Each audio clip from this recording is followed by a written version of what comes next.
Hello, one. Hello, all. Welcome to episode 39 of Press YYZ, your favorite Canadian gaming podcast. You can watch the show live every Wednesday night at 8 p.m. Eastern over at twitch.tv/PressYYZ, where we appreciate if you like the content and drop us a Prime subscription, because it's free if you've got Amazon Prime. We'd greatly appreciate it. You can listen to the show whenever and wherever you'd like on your podcast service of choice. iTunes, Spotify, Google Podcasts, it don't matter. Wherever you bring your podcast to you, we are there to fill your ear holes. If you've got nothing to toss our way, that's no big deal. Loonies or otherwise, we're still here to make you laugh, make you cry, make you wonder why you're still listening to us every single week. I'm your host for tonight, Mr. Mitch George, joined as always by the tech genius behind the scenes, Mr. Alexander Cozy Cozina. What's up? He's got his head in the clouds, AJ Fraser. You know, I've always been one to want to build bridges, and if America and Canada really want to start rebuilding that diplomatic relationship that kind of got torn down 4 years ago, they could start by getting AOC on this Twitch channel. This is an open invitation, Miss Congresswoman Alexandria Ocasio-Cortez. Please join us. We would love to have you. Yeah, we actually called ourselves YYZ because it rhymes with AOC. Fun fact. Yeah. And the phenomenal Nathan McInerney. I may be showing my age, but during that promo intro, I thought you were going into the Facts of Life theme song.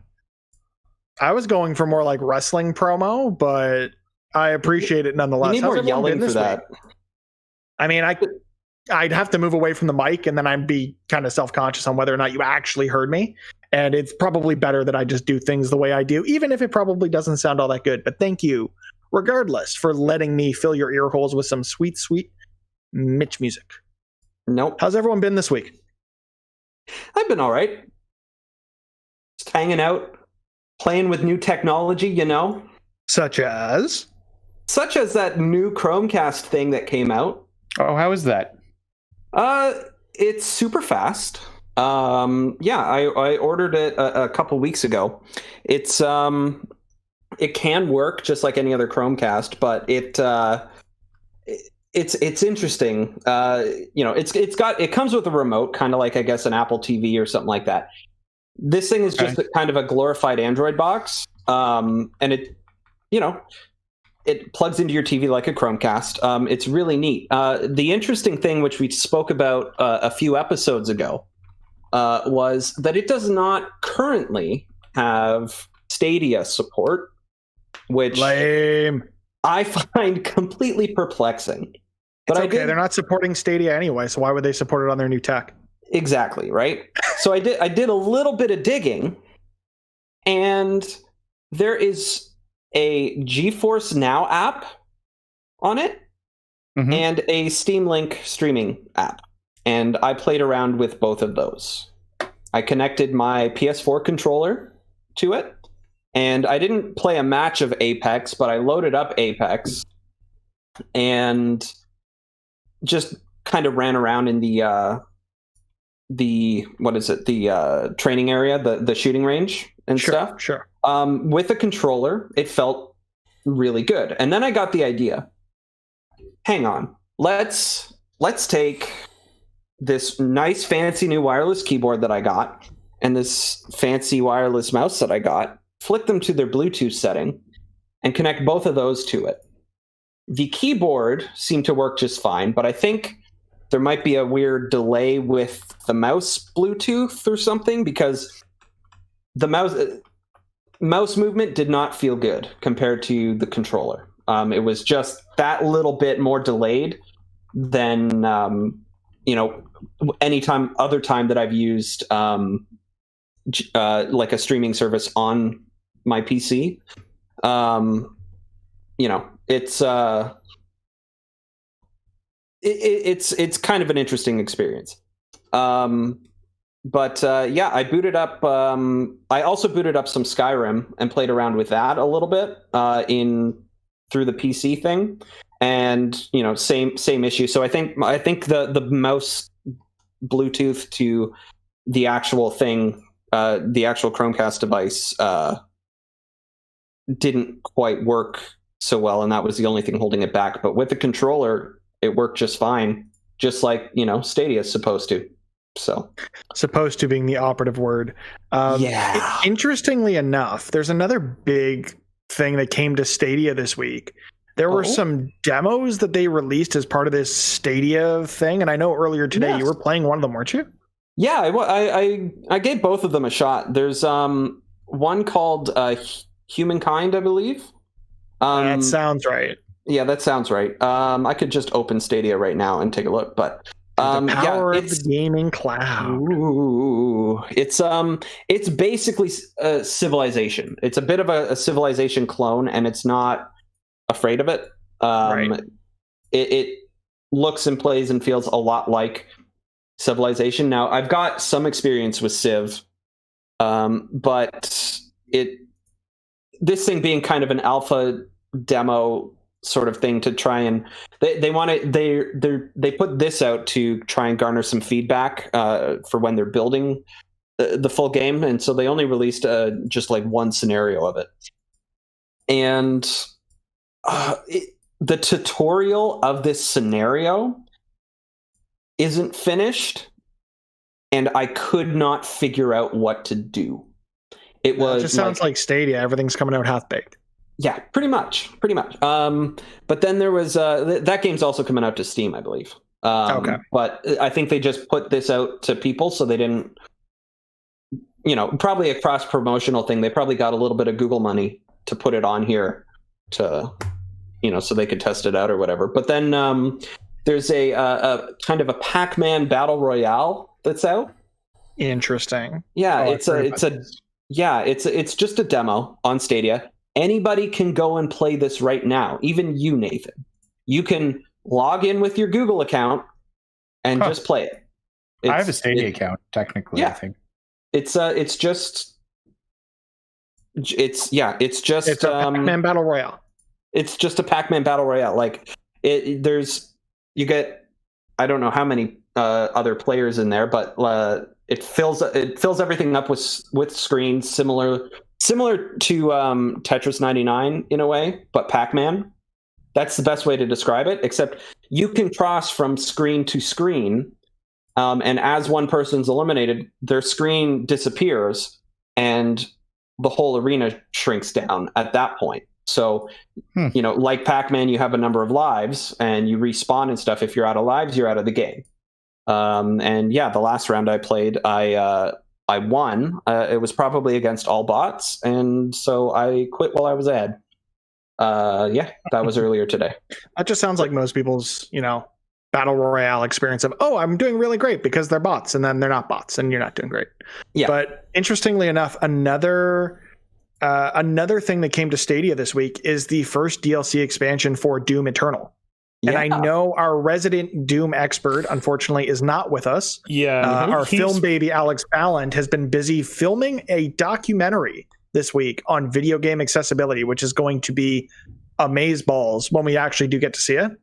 But he did give us some words on that DLC because he rewarded himself rapping shooting by playing it. And it's more Doom Eternal, and that's not a bad thing. And that's all I got. Correct. Cool. Cozy, what have you been up to this week? Cozy's showing something on screen from Alex himself. Yeah, I was just and we should probably call that out. Yeah, you should go and follow Alex Valent on Twitter. He's at blatantly_Alex. He's been tweeting up a storm of behind the scenes photos of his work on Access Granted. So please go and check that out if his documentary is of any interest to you based on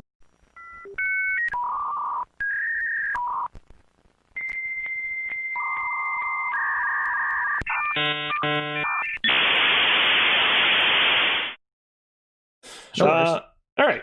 Don't worry to everybody who the stream briefly conked out for. I didn't say anything essential.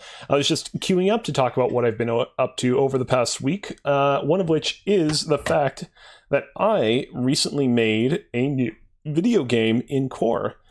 So you might previously remember that in the past, I use Core, which is a video game engine / platform in the vein of services like Roblox or Dreams on the PlayStation 4 to create games of my own. Around the time of the Core / Kinda Funny Game Jam, I made a game called Planet of the Toilet Toads, which was a kind of third-person competitive shooter. And then a little while after that, I made a kind of first-person puzzle game called Into the Mist. This game is called Into the Bread, and it's, I would say, a spiritual successor to Into the Mist. Tonally, it's a little bit different. It's a little bit more humorous. There's a story going on that's told by way of these little text pop-ups that appear here, there, and everywhere.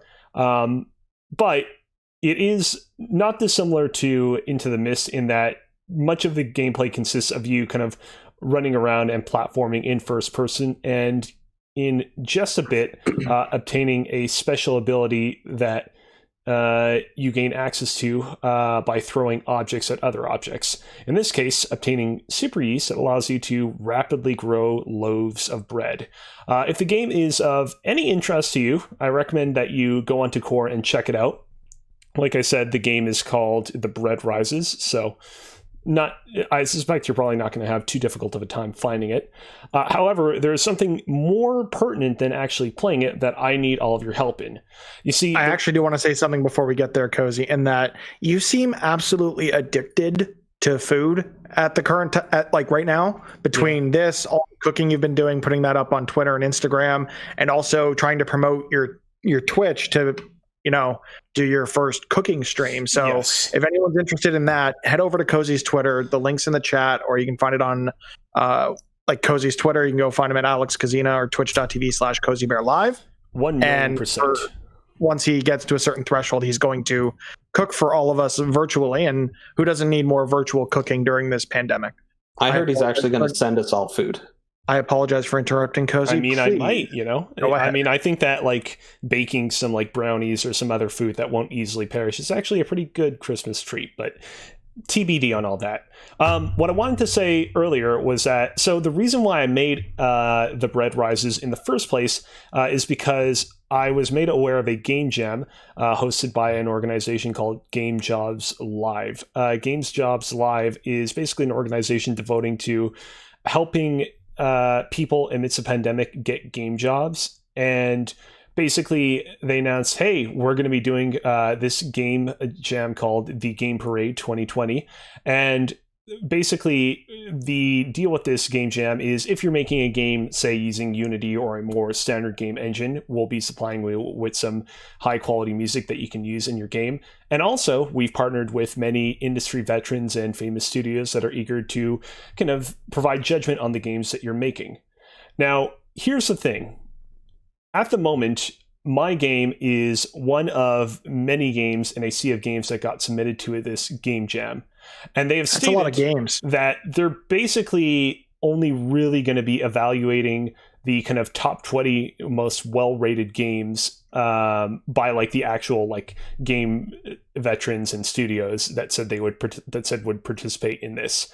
So if you could go to the current page that you currently see on stream, I'm going to be copying and pasting the link to it and providing it in the Twitch chat, and basically give my game a rating. I would be greatly indebted to you, because that will basically push up my game up the rankings and eventually give it a good shot of being evaluated by the bigwigs themselves. So yeah, we'll also make sure after the show, and after the show goes live on podcast services, we'll tweet all this information out. We'll put it in the description of the podcast as well, so that you know where to go to help out our boy Cozy. 1,000,000%. Well, right. Other than that, I mean, the other big thing I've been up to, and I'm not going to spend too much time talking about this because I've talked about it a lot in the past, is much more Apex. I talked about how I kind of dropped out of it, because what would happen is I would play competitive Apex. I would get up to diamond tier in competitive Apex, and I basically found myself just getting kind of phased out by the increased skill quality that is required to get any higher than that. And then what would happen is the season would reach its end, your rank would get reset, and as a result, like you drop down from like say diamond to, in my case, I would drop down to like a mid-tier silver ranking, and then it'd be like, well, I guess I can go on this treadmill again and work my way up to platinum, get stuck there, and kind of get demoted all over again. And so I just stopped playing it for a while. Over this past few days, I got into it all over again, and man, that game is fun. And I've officially decided I'm really gonna kind of focus on getting good at this game. Maybe I might even seek out like a Sherpa to help kind of guide me and make me into a better Apex player. And yeah, I look forward to sharing more updates on my Apex adventures in the future. That sounds real good, Cozy. We look forward to catching up with all of those adventures over at Cozy Bear Live on Twitch. But Nathan, you've been oddly quiet to start this episode. I see you've been watching a certain something that's caught my eye in the doc. Yeah, so this, I don't know if this is a surprise or not, but I enjoy the Power Rangers show. I've watched it since I was a kid. Yeah, I know. What? It's surprising for everybody. But I typically don't consume them weekly, but Power Rangers Beast Morphers is now just finishing up. I did get the notification that season 2 is now live on their Netflix in Canada. Only 9 episodes of it. Yeah, the first half of the season. Yeah, the first half of the season. But the season literally just finished airing. So, but I found out it's got ties back to RPM. Which really? Yes. Hold on. For everybody here who's not a Power Rangers fan, what is RPM? RPM is the 18th season of Power Rangers. Sounds right. It was the last season that Disney worked on, I believe, or the first season where it was no longer Disney. I don't remember. No, exactly. It was supposed to be the final season of Power Rangers, and it did so well that they actually Saban took it over and then rebranded it with Samurai. Correct. But RPM is considered one of the best stories that Power Rangers has put forth, and also has probably the best cast out of it. The girl, her name's Rose McIver. Rose, yeah, that sounds right. I think. I'll look it up. Yeah, keep talking. She's done quite a few things. She played. She was in Once Upon a Time, but she also was the lead in iZombie. And then the other Rose McIver, yes, yeah, and Rose McIver. Eka Darville was the Red Ranger in that, and he went on to play a supporting role in Netflix's Jessica Jones series. Yeah, so it has a good cast, probably the best cast Power Rangers has ever seen, and probably the best story because it's a futuristic dystopian future where there's one city that survived, but the rest of the world's destroyed. And was ravaged by computer virus. So it's a lot darker than other Power Ranger series have been. Yeah, typically. It's super self-aware. I do want to comment and say I love the look of the effects. Like, obviously, it's not like the greatest like MC level effects you could imagine, but I feel like they're appropriate for the subject matter in a way that, like, I'm like, oh man, this actually looks really appealing. So, yeah, so I jumped into Beast Morphers season 1 just to see what was going on with it. And I'm actually surprised by the formula changes that they've gone with it. This is actually based on the Go Busters Sentai from Japan, I believe, which they skipped over and did other adaptions before this one. So everybody thought it wasn't going to be done.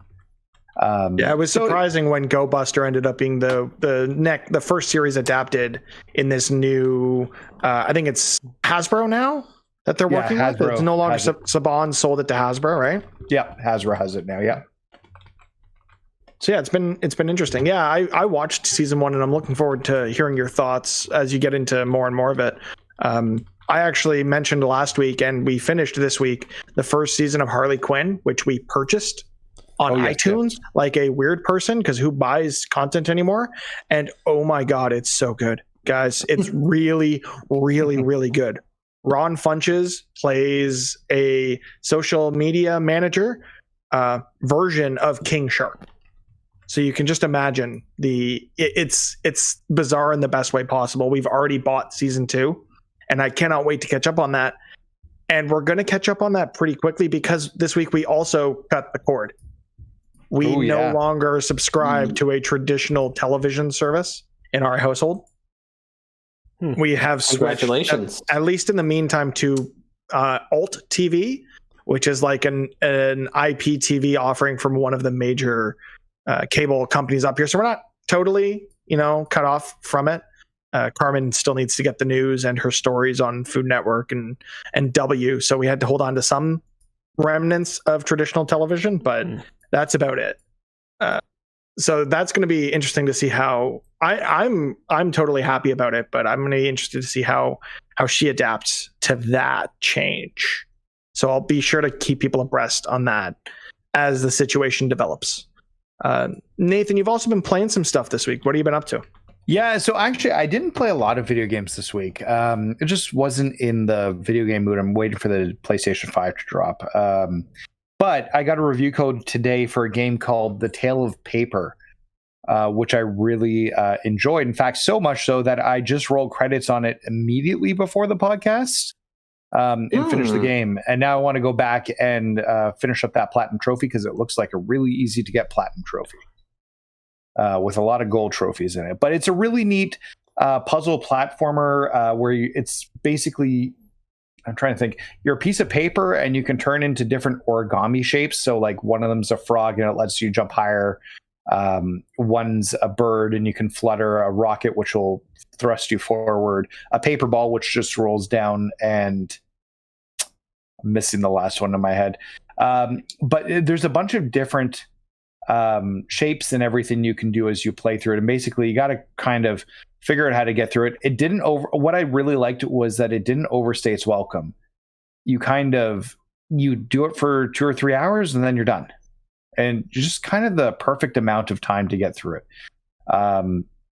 So yeah, no, it's a really fun, enjoyable game. I was surprised. I got to write my review up for it now. And the trophy list looks really solid.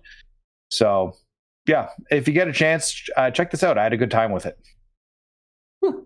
That sounds awesome, Nathan. I mean, I'm kind of in a similar boat to you where there wasn't much gaming done this week, to be honest, other than one thing. And that thing is Ghost of Tsushima Legends. Oh, I thought you were going to say Avengers. I have actually not played Avengers at all over the last 10 days. I'm actually a little disappointed in you, Mitch. Really? Are you okay? You're not the person I thought you were. I'm doing all right because Ghost of Tsushima Legends, I mean, I'm going to say this now. I know we're not talking Game of the Year, but the fact that they introduced this mode in this game, it pushes it back to the top of my Game of the Year list. It's that good of a multiplayer experience. It's... I don't know how they did it. They made a game that is predominantly single player and it works flawlessly with multiplayer. What they've added from like there's different challenges you do as you go through the story missions as you rank up. The gear system is way better than the gear system in Marvel's Avengers. That's right. I'm calling you out. Fix the damn gear system.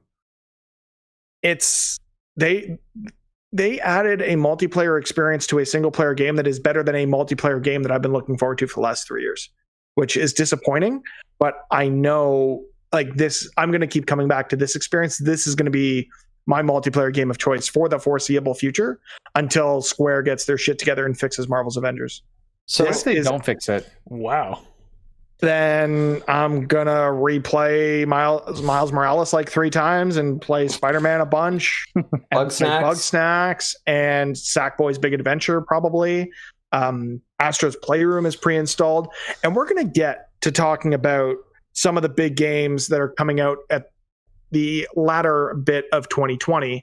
We're actually going to spend the majority of the show, our main topic of the show is going to be revisiting our predictions for the OpenCritic scores of the games that are still to come out this year. But that's not what we're talking about right now. Right now, we're going to get into the news. Before we get into the news, I do have one last quick question about this experience.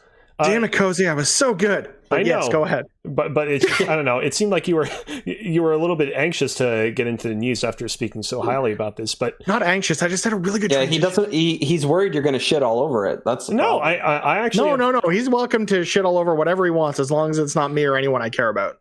Okay, fair enough. So what I'm just curious about is, does it seem like they're setting up Ghost of Tsushima Legends to be a kind of games as a service like experience. Do you see this as being akin to something like The Last of Us or Uncharted's multiplayer modes, where those saw DLC updates over time, but you wouldn't really kind of qualify them as games as service? Or does it seem to be more akin to like Rainbow Six Siege or any of those other experiences of that kin? It's probably closer to the Sony experiences, so Uncharted, The Last of Us multiplayer, because they did set up, so there's story content and there's survival content. Story content is 2-player co-op. There's 6 or 7 missions, I think.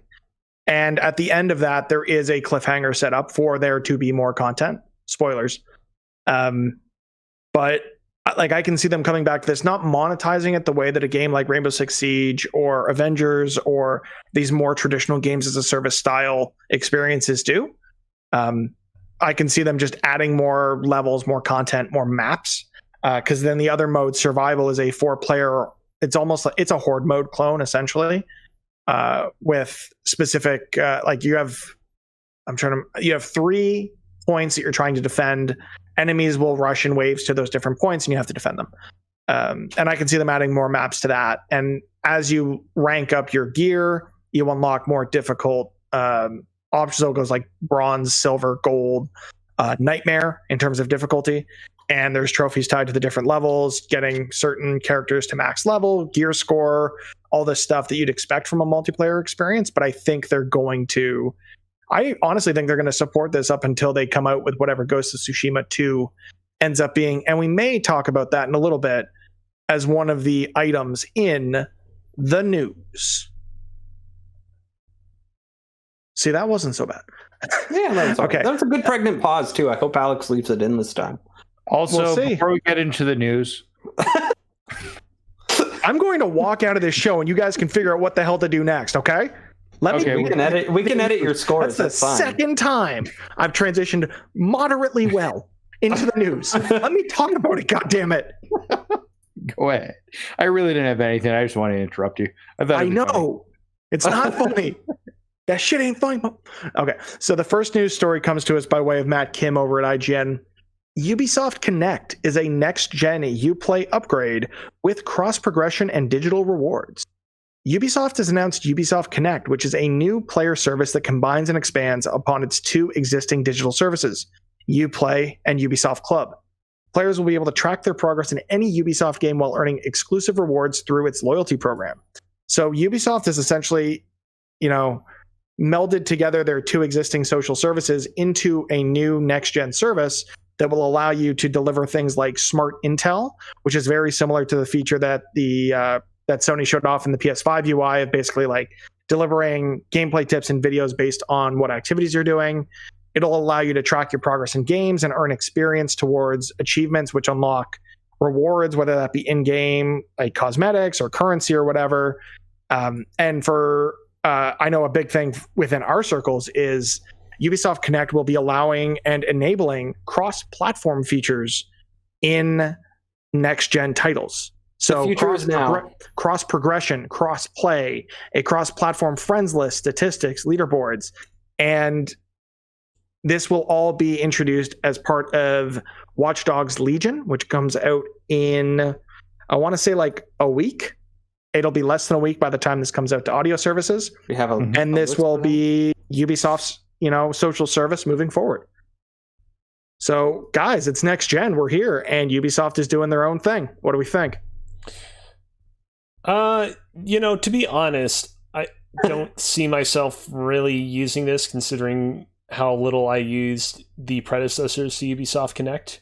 I do want to highlight, or rather kind of hone in on one aspect of Ubisoft Connect, though, which is that they talked about how they'll be able to update some of their live service games to include more achievements over time as sort of the developers see fit. Like one of the examples that they gave is how the developers behind Rainbow Six Siege can kind of add more achievements to that experience to give players that are sort of straddling the edge of completing all the achievements of that game something new to do.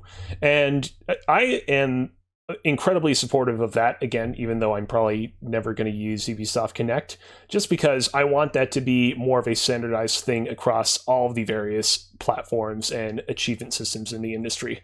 Earlier, we were talking a little bit about a certain game called Apex Legends. Perhaps you've heard of it. If not, it's a Battle Royale game.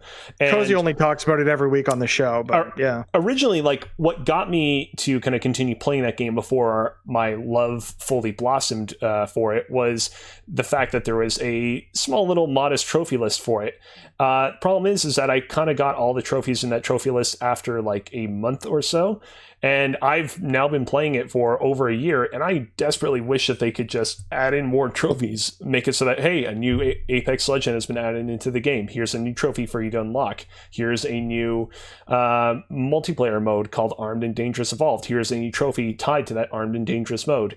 If Ubisoft could popularize the tendency of adding in these trophies more sporadically, I'm hoping that the rest of the industry will kind of follow suit, but remains to be seen. I realize that's very much a pipe dream on my part.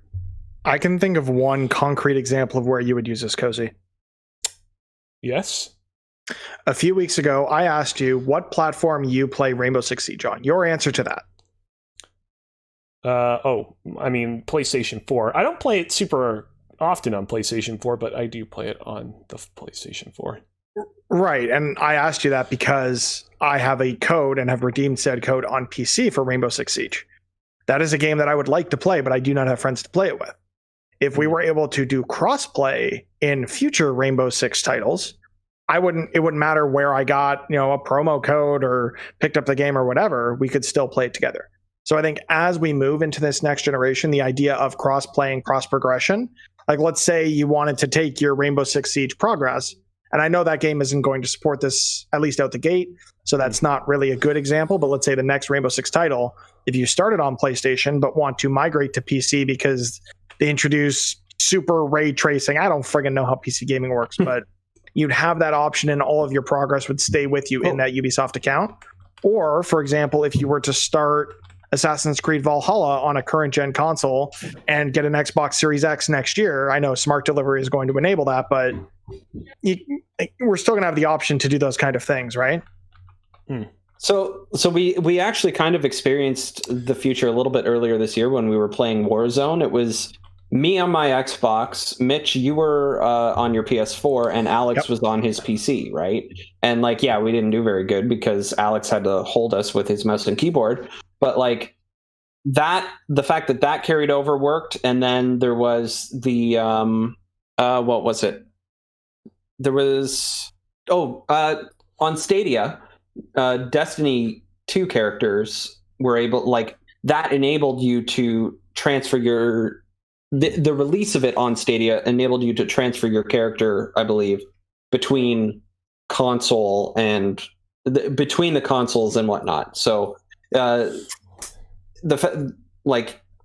guess EA and Activision kind of were there a little bit already, but the fact that Ubisoft is now there and actually gone further than the other company, the other companies in the past have just kind of taken that aspect of it and just sort of piecemeal game by game here and there. But Ubisoft is just seems to be taking an entire initiative behind it, which is nice to see. Yeah, it'll remain to be seen what that looks like as we move into next gen. Will everyone have their own solution? Will Sony pull its foot out of its ass and figure it out for themselves? That remains to be seen. But as it stands right now, Ubisoft Connect will be available on Windows, Xbox One, Xbox Series X and S, PlayStation 4, PlayStation 5, and the Nintendo Switch, and will be releasing alongside Watch Dogs Legion on October the 29th. The next story we have comes from VentureBeat, and that has to do with the September 2020 NPD numbers. Let's get into the dollars and cents. This is coming by way of Jeff Grubb. Avengers and Mario lead strong transition into the autumn. As it stands, software sales-wise, Avengers and Super Mario 3D All-Stars top the list in the number 1 and number 2 slots. Last month's number 1 ranked game in terms of sales, Madden NFL 21, fell to 3rd place. Tony Hawk's Pro Skater 1+2 and NBA 2K21 round out the top 5. To note, the digital sales for Super Mario 3D All-Stars and NBA 2K21 were not included in the NPD sales charts. Marvel's Avengers had one of the best launches ever for a superhero game. It is second highest video game launch in US history, trailing only Marvel's Spider-Man. Marvel's Avengers debuted as the number 7 best-selling game of 2020 year to date. And Mario doing what Mario does, coming out real strong. So I know we talked a little earlier about the legs behind Marvel's Avengers. Yeah. And I think if they're able to turn around the content delivery, they've talked about having to delay some stuff, working on some real good quality of life changes. But do we feel like there is a chance that this game, given how well it's sold, has a chance at a redemption a la other games as a services like Destiny? Anthem? We're not going to talk about that one because that has not redeemed itself. It has been entirely abandoned by its EA overlords. But Destiny comes to mind. Even something like No Man's Sky, given the appropriate amount of time, was able to, turn itself around. Do we think Avengers has a chance at doing so? I mean, I think that anything is possible, Mitch. But even if Marvel Avengers' biggest fans drop out of it to play games like, I don't know, Ghost of Tsushima Legends, I think that chances are unlikely. But again, anything Cozy, is possible. Yeah. Cozy, can I get you back into the game? Is there any chance? Because the problem is all my friends that were playing it are no longer playing it. They've moved on to other stuff. And I want to get into it with friends. That's the problem. Like, whenever you want to go online, you can hit me up and I'll gladly play it with you. I will say, okay. Like about a year ago, I played a lot of Borderlands 2 with some friends. And man, that game was like a ton of fun, and it was also it was a great game to just sort of like shoot the shit while you play it. Like, you're not really kind of paying super close attention to the story. I don't really get it out of Marvel's Avengers for whatever reason. I find that whenever I'm going around, I'm like, I just kind of have to pay attention enough. But maybe that's just me. Maybe that's just the people I've been playing with. We've all been tired. We've all been exhausted. We don't really want to talk about anything. Maybe 2020 has taken too much out of us. I don't know. It's a great game to catch up with friends over. So as long as my friends are going to come back to it when new content drops, or I can convince them to come back, I'll be going back to it. AJ, I know you like to point out to me before the show that on PC, Marvel's Avengers not doing so good. Okay. So yeah. If you look at the Steam charts, yes, PC is not necessarily the best place to play it, especially with like Spider-Man exclusivity and whatnot. So it's all to be taken with a grain of salt. But like, sales ultimately don't matter in terms of a games as a service if you don't have the service content to necessarily back it up. And I'm sure the delay of some of those updates that we heard about, those being the Kate Bishop content as well as the next gen versions of the game. Exactly. Don't necessarily help it. It probably isn't like you said. It's probably going to it's probably going to reinvigorate it when it. Yeah, it'll peak in value primarily on PlayStation because that's where they've heavily marketed the game, right? Exactly. But if you were to take the Steam numbers, it's currently got about 1,400 in the last 24-hour peak concurrence versus the all-time peak. That's only about 5% of the player base still playing it, right? Now, we'll see what happens. Like, you could take that and apply it to another, like, if only 5%, you've probably still got more on PlayStation anyway.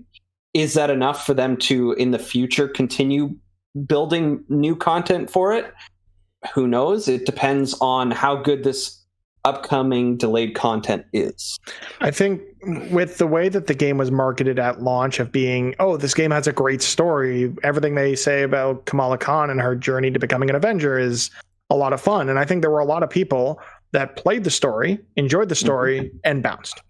Yeah. And those people will be boomerang players who will come back when Kate Bishop is introduced, when Hawkeye is introduced, when Black Panther is introduced, when Spider-Man is introduced, but not dive as deep into the games as a service model as like traditional gamers might. But go ahead, Nathan.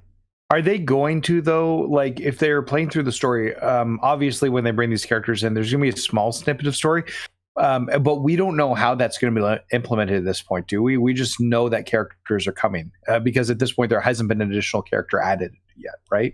From what the developers have said, there will be like each hero in the game has their own iconic mission chain, which is a series of missions that are tied specifically to that hero. And from what they've shown of the Kate Bishop content, this will be similar to that in terms of there's probably like 5 or 6 missions to play with a little more story content alongside of that. So a little more like richer cutscenes. But it remains to be seen that we'll have to wait for Kate Bishop to launch before we get a sense of what the scale of that single player content is. But honestly, the way that Avengers scales its difficulty based on gear score, I don't think it's going to be all that difficult for players to jump back into it. Maybe not be able to play all the content. I know the Tachyon Rifts were released last week in the game, and that is a mission type where you're continually losing health, but you have to meet a minimum threshold to be able to play it. So there will be some content that will have been introduced since players may have last played the game, that when they come back to it, they may choose to play the story content and bounce. They might want or be incentivized to go through and grind a bit to play those mission types. Who knows? But until they make that gear grind cycle a little more entertaining, like, I mean, to go back to it, Ghost of Tsushima is a ton of fun to play through, and the gear grind cycle does not feel nearly as tedious as something like Avengers. So I'm hoping some of this quality of life stuff they're introducing now will do a better job of holding on to players when they do come back to experience that content. But it does remain to be seen. Well, hopefully, I know people were really excited about this, including yourself, but I hope this isn't dead in the water. I mean, so we'll see what happens. You know what doesn't seem to be dead in the water? Assassin's Creed Valhalla, and the fact that they've already announced what post-launch content is going to look like. There's going to be seasons, story content, new skills, and more. This coming to us via Sheriff Said over at VG 24/7. Ubisoft has a lot of post-launch content planned for AC Valhalla. The first expansion, titled Wrath of the Druids, will release in spring of 2021. That will be part of their season pass. This add-on is set in Ireland and centers around a druidic cult featuring Gaelic myths. The Siege of Paris will be the second and final expansion of the DLC, which is set to release next summer. The DLC will chronicle the Battle of Francia. You'll be able to visit Under Siege Paris and meet several key historical figures. Finally, the Season Pass will also include the previously revealed Legend of Beowulf. Ooh. This one is available at launch and will follow the iconic legend of Beowulf, obviously. Assassin's Creed Valhalla is also adopting a seasonal update model. These will be free content drops in the game. The first season will kick off in December, so shortly after launch. And in Season 1, you can expect your settlement to expand with a new area. The Yule Festival will be the season's main event. As for new content, Season 1 will include river raids, which aim to create a replayable raiding experience similar to what you will experience in the main campaign. And also, these free content drops will include new player skills, weapons, and gear. Are any of you interested in playing Assassin's Creed Valhalla when it drops? I'll probably play it at some point. Okay. I want to mention, by the way, did any of you ever read Beowulf at any time during your education? No. I saw the movie. Does that count? Yeah, I saw the movie with the Angelina Jolie. The weird animated thing with, I think that was Sean Bean, wasn't it? What? I don't know. I'm going to look it up, but Cozy, you go ahead. Yeah, I had a very enthusiastic English teacher who had us read Beowulf one semester when I was in high school. It's an interesting tale, to say the least. It's definitely worth reading if you're interested in high fantasy and like The Lord of the Rings and want to have a deeper understanding and appreciation of where Tolkien kind of got a lot of his fiction from. And I'd be interested to see what, like, because like there was a video game adaptation of the Beowulf movie back in the day, and it was pretty crappy. I'm interested to see what an Assassin's Creed like interpretation of the Beowulf mythos will look like. And yeah, that's about that. That's no guarantee that I'm necessarily going to be picking up the game at launch or anytime soon, but that part actually genuinely does intrigue me because I have a bit of a attachment to the text in question. Yeah. I've mentioned previously that my building this new computer, I got a free copy of the game with one of my components. So I will be playing this when it launches, and it'll kind of fill the void left in my heart for about 3 days until the PS5 drops, and then I'll completely forget about it, like I did with Assassin's Creed Origins. Or no, Odyssey. I didn't even play Origins. But I'm still looking forward to playing at least the base game, and I think if it gets its hooks in me deep enough that this expansion content does sound really interesting. So we'll see if that content holds up. But you know what doesn't hold up? The ads, the unskippable ads, mind you, that 2K Games has added to NBA 2K21. So just like last year, NBA 2K21 has added unskippable ads post-launch, but 2K is vowing to fix this. This again coming from Sharif Sayed over at VG247. 2K has issued a statement addressing the negative press received over the last few days about the game's unskippable ads. According to the publisher, the way ads were implemented was the problem, but not the ads themselves. So 2K is vowing to fix the issue, but they are aware of the fact that they've introduced ads that come up during loading screens that are unskippable and take away from a gameplay option you had where during loading screens you could, mess with your lineup and change stuff around, do substitutions, all that kind of thing. So their statement didn't say the ads were what was egregious. It was just the way that they introduced them as being unskippable. Let's just make something clear really quick. Go ahead. You've sold people this game already, and then post-launch, like a month later? Has it been out for like a month? You then put roughly. You then put unskippable ads into it. Those ads are egregious. That is a what the fuck? Well, adding ads to a game like this isn't. I wouldn't say the act of adding ads to a game that is already basically an ad for the NBA, the players, the shoes, the jerseys, all that stuff. They're already advertising enough to players that adding ads isn't an issue to me personally because it is the whole experience is basically an ad. It's the fact that they changed the way that the game was experienced by the way they implemented the ads that is wrong to me, in my opinion. I think them going back, realizing they made a mistake and fixing that is one thing. I don't think they have to remove them entirely because the game is just an ad as it is anyway. Yeah, but here's the thing. If in the Avengers they began... Now, it probably wouldn't bother you because it's a Disney property. Advertising like other... like Disney Plus or something like that, you probably wouldn't care necessarily. But if I understand the idea of immersion and trying to make people think that, like it just adds to the realism, but like similar to, I guess, Crash Team Racing. Adding. What exactly did they add there? They added a microtransaction model to the game post-launch. Yeah, that wasn't a very good one, as far as I understand it. They did that to avoid any of the negative press that would originally have, right? And this, in my mind, I didn't play either of those games. Fits a similar frame. It's just. Post-launch, they tried to add monetization somehow that disrupts the flow of the game and changes the way you play it. That's a problem. Correct. I agree with you there. I don't think the idea of adding ads to a sports game, adding them the way they did is wrong. Adding ads in general doesn't really irk me very much in a game like this because, like I said, everything about the game is already an ad for the NBA, for the shoes, for the jerseys, for the players. It would be more outlandish to add it to an experience like Avengers, even if it was a Disney property, because there's already a mechanism to advertise in basketball, and that's the jumbotron, the sidelines. There's always advertisements. There's things in the rafters. Like, those things exist, and if they use the existing advertising models in real life in the game to advertise specific stuff, that doesn't bother me. So it is adding these unskippable ads that bothers me.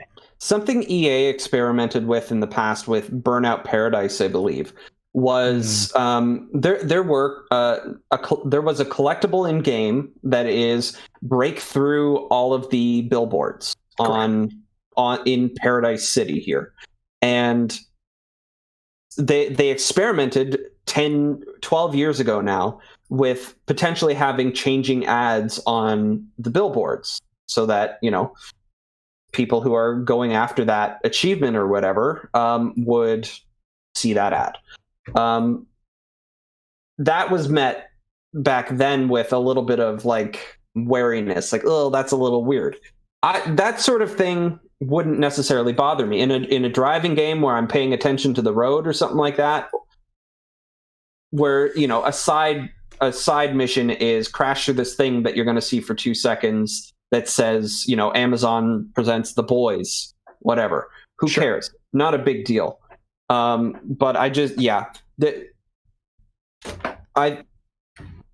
the way they implemented it is kind of the worst thing about it. But if they had just put their advertisement in a little bar in the bottom corner, like you see in some sports broadcasts, or on the jumbotron in between as you're like swapping your players out from the bench or whatever, I could see a little thing like that. But I don't know, just something like what they did with EA's UFC game earlier this year. Even they keep trying and they keep screwing it up. Like, guys, be subtle about it. Use the mechanisms that are already there. There are ways to advertise at basketball games. Just use those.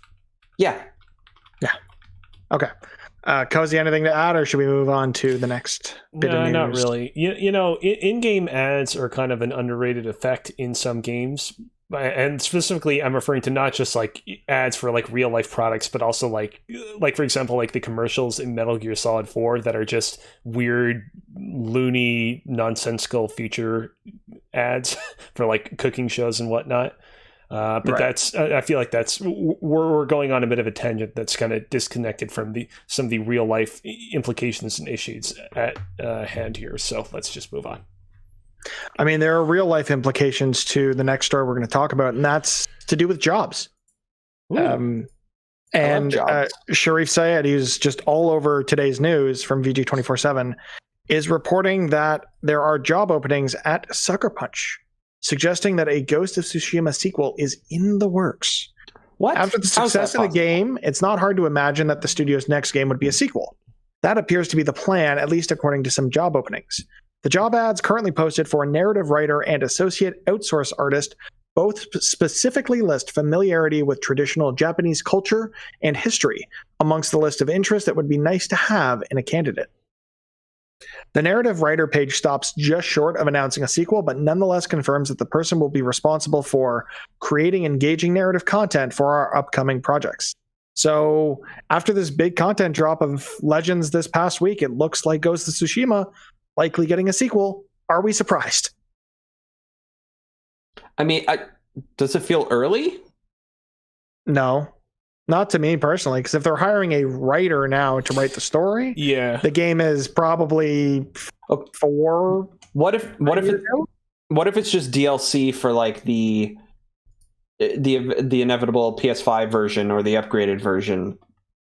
I think that could also possibly work. I don't think, with a game that came out so close to the launch of the PS5, I don't think they would be planning a remaster of this game. I wouldn't be surprised with it being Sony and all, but I think with some of the news Sucker Punch has been putting out of how Ghost of Tsushima will perform on the PlayStation 5, I don't think that a next-gen version specifically is in the cards.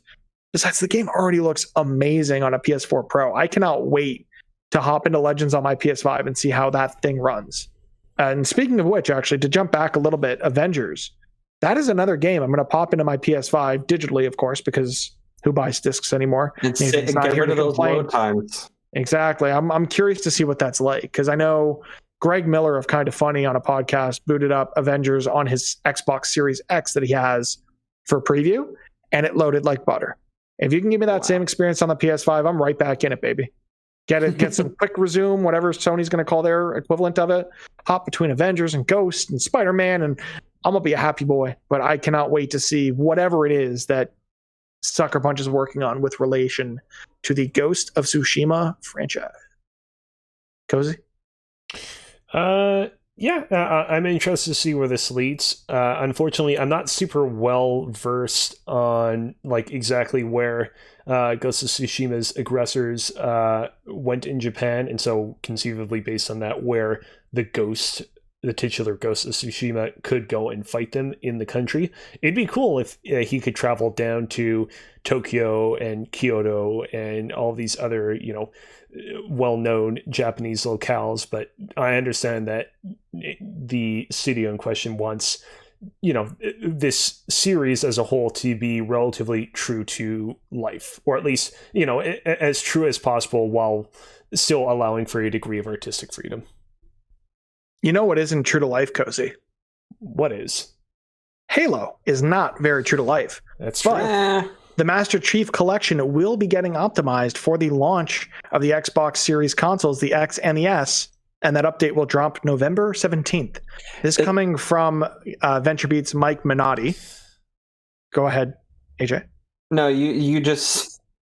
For the first time, I actually got confused on what you said when you were talking about the Series X and the Series S. It's not easy to say. You said the X and the S. Yes, so the cross Nintendo Entertainment System. Exactly, which sounds amazing. Which is also a rumor happening right now in the games industry. Is it? Yeah, people think they wanted the Nintendo and Xbox might team up. I've heard it on 2 different podcasts recently. Well, that is interesting. What we can talk about is this optimization that we're going to see on the next generation of Xbox consoles for the Master Chief Collection, which actually, based on the audience right now, is only really interesting to one of our hosts, but we'll get into that in a second. Mm-hmm. So Halo Infinite may not have made the launch of the next-gen consoles, but the Master Chief Collection will step up to give early adopters a Halo experience that they can enjoy on their new consoles. Microsoft announced that the compilation will be optimized for the Series X and Series S. This upgrade will be free on November 17th to those that already own the game, as well as the fact that the game is available via Xbox Game Pass for both console and PC, although this is just for console. Of course, November 17th misses the debut of the new consoles by just a little bit, just a week. This optimized version of the collection will include 120 frames per second for both single-player and multiplayer, along with 4K support on the Series X. Microsoft is also promising split screen improvements, along with cross-gen play and adjustable field of view. The Master Chief Collection first launched in 2014 for the Xbox One, and it currently includes Halo Combat Evolved Anniversary, Halo 2 Anniversary, Halo 3, Halo ODST, and Halo 4. The aforementioned PC version followed up in 2019. So, our resident Halo enthusiast, Alex Ballant, is not with us tonight. But Cozy, I know you've been talking about getting an Xbox Series console in and around the launch. So is this something that moves the needle one way or another? Do you think you'll pick up Game Pass and jump into some Halos on that next-gen Xbox? I would say it doesn't affect anything, because I was going to get the Master Chief Collection on the console no matter what. Okay. But my plan but is it something that excites you? I mean, yeah, I'm ready to jump into the Halos. So it is on Game Pass. Are you planning on getting Game Pass with that? Yeah. I don't know if I mentioned this on any prior episode of the podcast. I actually got Game Pass very briefly on PC so that I could get Microsoft Flight Simulator, because somebody sort of dared me to get it. And then I booted it up once to fly around Montreal, and I immediately was confronted with the fact that, hey, if you want to use Microsoft Flight Simulator, there is a lot that you have to memorize. And I'm like, oh, well, I'll designate a date in the future for me to figure out the tutorial system in this game. And then I never got around to it, and I let my subscription lapse. But yeah, I probably most likely will be getting Game Pass on console when it launches. So you don't even have to buy the game. It'll just be there waiting for you on day one, and then this update will be there for you a week after the consoles come out. Cool. Nathan, any thoughts on Halo? It's a game. I still can't play the entire thing on PC yet, right? It's 5 missing Halo 4 and 5. No, 5. Well, yeah. They have said repeatedly that 5 is not coming to the collection. I know, which means that it will eventually come to the sucks. collection. Nah, we'll see. Because it means that every Halo game will be on PC except 5, and then you'll be able to play Infinite. Sorry, I'm just catching up on the reason behind your absence for the last minute or two, and I'm disgusted in you, sir. Sorry. It's okay. Because that just about gives me a good way to wrap up the news. So it's all good. So we can move into read/watch all the things. And the big thing to have read/watched this week was a Twitch stream from one Alexandria Ocasio-Cortez, who was mentioned off the top of the show. She went on Twitch to stream for the first time ever. And some would say it was pretty successful. So she streamed the game Among Us with popular streamers including Pokimane, Hasanabi, Jacksepticeye, and Dr. Lupo, as well as fellow U.S. House Representative Ilhan Omar. Am I pronouncing that? Or yeah, I think you got it right. Okay. The 3-hour stream was a massive success, pulled in huge viewership numbers. The live stream peaked at over 430,000 concurrent viewers, which makes it close to the biggest Twitch live stream in history. If you combine that with the other streamers who were in the game, the number was roughly 700,000 people watching this via one stream or another. And just looking at her number, so AOC's specific Twitch stream, it came in and I think it was the 4th highest stream ever. I think it was third. Third? Okay. Well, yeah. The most concurrent viewers in a stream, that record is held by Ninja, who had almost 617,000 people watch his stream the one time he streamed Fortnite with Drake, Travis Scott, and Juju Smith-Schuster. My question to y'all is, after the success of AOC on Twitch and seeing what Ninja can do pulling in celebrity, which celebrity streaming on Twitch do you think could break Ninja's concurrent viewer record? Do you want my terrible answer?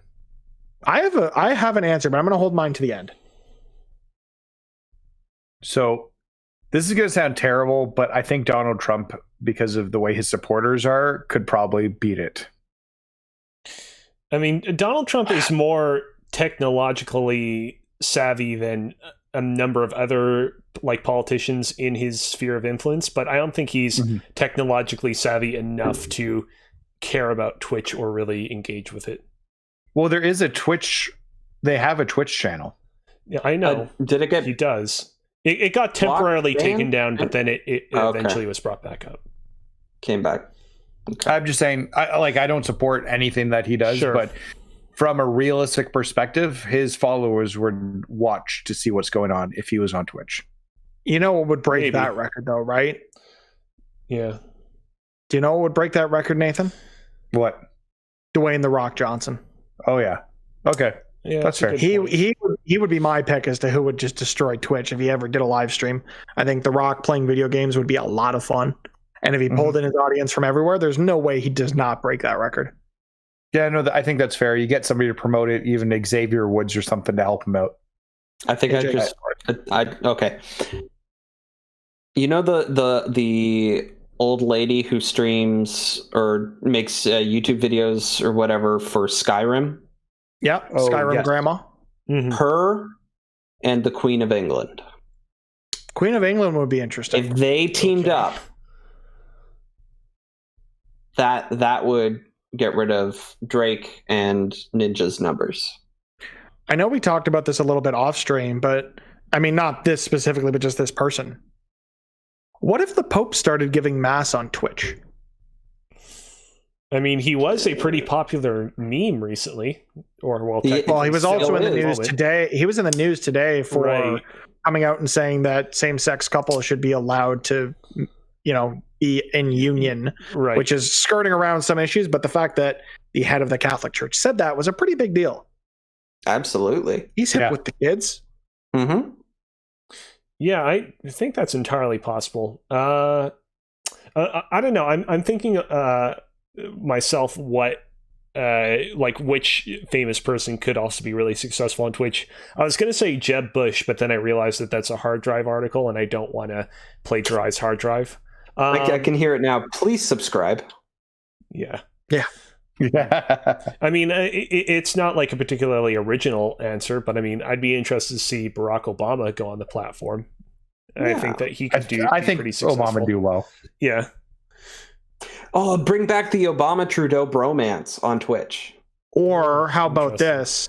So, I mean, we're going to get a little political here. I apologize to anyone who has leanings one way or another. We're not saying we endorse one candidate or another because it's not our politics, but don't go and vote for Donald Trump. Fuck Trump. If and when Joe Biden does win the 2020 presidential election, presumably Alexandria Ocasio-Cortez, AOC, will not run in 2024, but she would likely run in 2028 as I would say at that point, a shoo-in to win the Democratic nomination if, the youth turn out to vote in primaries and things like that, because we all saw what happened with Bernie Sanders. But assuming that we get to that point, do you think a presidential bill of AOC and Dwayne "The Rock" Johnson on Twitch to promote the campaign could break it? Because I sure as shit think it could. Maybe. Maybe. All right, let's just move on then. So, Double It's fun to speculate. But ultimately, it's unknown what the future has in store for us, considering that I don't think anybody could have predicted this in the first place. I mean, with that being said, let's just move on. Double Fine, what the fuck? What are we complaining about Double Fine this time? This coming from Kotaku's Ash Parrish, who has been writing a number of great, really, really strange articles for Kotaku, and this is one of them. Double Fine released some concept art for a world, like a mental world in Psychonauts that is just a tunnel of teeth. And no thank you to any of that. So let's move on. No, let's see it on stream, Kosi. Scroll down. No, don't do it. Don't do it. Don't do it. Show them. Show the people. Close your eyes if you're my hand is reaching for the mouse. Hold on. It's reaching very slowly. Oh, no. It's very my hand. Hold on a sec. My mic is in the way. I'm gonna go underneath it. Hold on. Hold on. My mouse is. Are you gonna do it? Oh god. Hold on. Oh no. My hand's this is nearly out my mouse. Content for our audio listeners. Oh my god. Hold on. No. Nearly there. Hold on a second. For those who listen my on chair audio, accidentally slipped a little bit. I apologize. Why do you just like this? This looks like greater. It's weird and yeah. Hold on. I finally reached my mouse. All right, we're safe. Finally. Okay. Now we can move on from that to our deals of the week. And again, we're not wanting to get too political, but this is awesome in that Sony has released a free Black Lives Matter theme for the PlayStation 4. It's a static theme. It's free if you want to show your support for, everyone out there who has been marginalized or, I mean, Sony could do a better job of this, of, moderating their platform. And it feels like they might be doing some of that with the newly introduced party features, but it's still nice to see a company do something like this. And it's nice to have. And at the end of the day, Black lives do matter. And it's a fact. It's not a statement. It's not a social construct. It's a fact. So thank you. The fact is Black lives do matter. It's not a political take. Lives are not politics. It's just a fact. Black lives do matter. Yep. And shout out So to... that's free. Go check it out if that's something that you want for yourself. I know I'm already running that on my PS4, and I'm happy to do so, and I'm sure other people feel the same. And I just want to say quickly, shout out to Taylor Lyles for writing up this article. You may be seeing her soon on Press YYZ's content. Hint, hint, hint. Yeah, we're planning some real fun content around the next gen launches, so please be sure to stay with us through that. We're going to have a jolly old good time. But with that being said, I think we can wrap up pretty much everything and jump into our topic of the show, if that works for y'all. Ooh, it totally does. So, our topic of the show. Earlier this year, I don't remember exactly when, because I've now made edits to the doc, and I can't remember when it was first created. That looks like July. So I'm going to say July of this year. We went through all of the games that were predicted to, or at least had confirmed release windows-ish for the rest of the year, and we predicted what their scores would be on OpenCritic. I have since gone through at least the games that have come out thus far and scored them up. If a game gets delayed, it's no points for anybody unless they guessed correctly that the game was going to get delayed. There's also some games that have been announced since we did that show in July, and I thought we could add them to the list. And we'll come together in the beginning of 2021, and we'll go through and see who won. We do have, a winner in progress who decided to, for one reason or another, not be here tonight. But we'll get into that. But as it stands, how do you guys feel overall about, since July, we're coming back, we're looking at this list of games, we're looking at what's been added. Yeah. How do you guys feel so far? Yeah. How do you feel about the second half of 2020 and how it shaped up in terms of what came out, what got delayed, what got announced after the fact that we're getting now, presumably before the end of the year? How do we feel? I still think Avengers is going to get delayed. Okay. We have a column in this sheet that has the delayed release date in it. 3 out of the 5 hosts said Avengers were going to get delayed. And my response to you in that delayed release date is, fuck you. But in all honesty, it probably should have been delayed because then the content might have actually been there and there wouldn't be so many bugs, but I digress. The game should have been a next-gen game. It will be a next-gen game in 2021. Should have just been exclusively next-generation. Can we get points for predicting that it should have been delayed? No. And that would have been the right thing to do for the game? I'll give you points for right that. Or wrong? No, because Fast and Furious Crossroads came out, and that sure shit should have gotten delayed. Yeah, that should have gotten delayed. Absolutely. Anything else on this list surprise you that came out? Nothing that came out. No. Are you surprised about any of the delays that have been announced at this point? So most of them. So we had a section of games that were to be announced in terms of their release dates, but we expected them to come sometime in 2020. That list of games includes. Hold on, let me change one that got fucking weirdly Halo. Formatted. Well, yeah, Halo's one of them. I think I'm a little bit surprised by how highly Crash Bandicoot 4 was rated. I mean, we weren't that far off from it. We ranged between 73 and 81 in terms of our predictions, and it ended up scoring an 85. But still, I think I was a little surprised. Yeah, we'll go game by game in a second in terms of how things did and how we did in terms of our predictions. But in terms of the games that we didn't have release dates, all but one of them at this point has been delayed. Or not delayed, actually. I actually missed one. They've all got dates now.